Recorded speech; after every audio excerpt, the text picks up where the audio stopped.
Yo, what's up mga kaibigan? Nalina tayo magkwentuhan. Noong isang araw ngayon napag-usapan natin ang pag-campaign ni LeBron James at ang kanyang panganay na anak na si Bronny sa darating na NBA season. Nabanggit nga ni LeBron na hindi siya pwedeng tawagin ni Bronny ng dad sa workplace. Gusto nga nila ito ipanatili na professional. At ngayon nga ay sinabi naman ni LeBron na hindi na nga daw siya makapaghintay at sobrang excited na nga daw siya na mag-umpisa ang training camp. This is the greatest thing umano at hindi na siya makapaghintay sa moment na ito.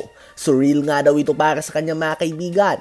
So ayun nga po mga kaibigan, tila ba nabigyan ng panibagong energy sa LeBron ngayong kakampinan niya ang kanyang anak. Madami nga sa ating mga fans ang hindi gaanong ginaganahan na manood ng NBA tuwing regular season pa lamang at mas nanunood na tuwing playoffs.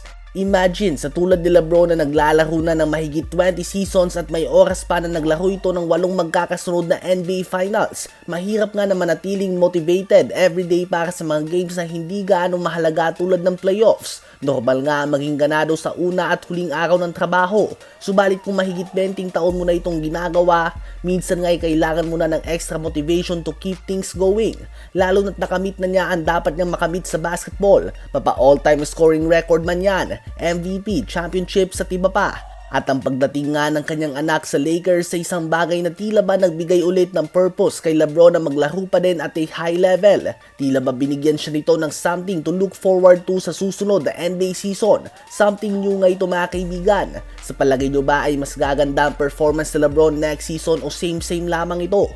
Habang ang 3-time Defensive Player of the Year winner Dwight Howard ay hindi sang-ayon sa pagiging 4-time Defensive Player of the Year winner ni Rudy Gobert. Hindi nga daw nito deserve ang award na ito at hindi na ito nakikita bilang isang elite na defender. Si Gobert nga mga kaibigan ay kasama na sila Dikembe Mutombo at Ben Wallace bilang mga record holder para sa pinakamadaming Defensive Player of the Year award sa NBA.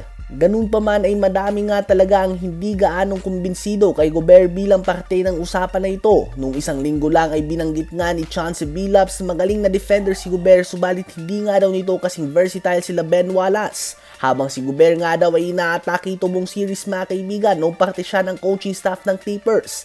Hindi ka nga daw makakakita ng great defensive player na gustong atakihin ng opensa.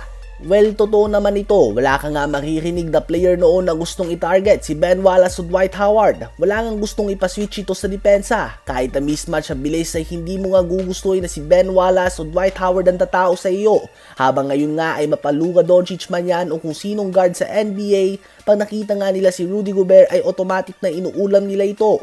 At hindi lang nga mga guards mga kaibigan, kundi pati na din ang mga MVP level big man na tulad nila Nikola Jokic, Joel Embiid at Giannis Antetokounmpo. Ano ba masasabi nyo tungkol dito?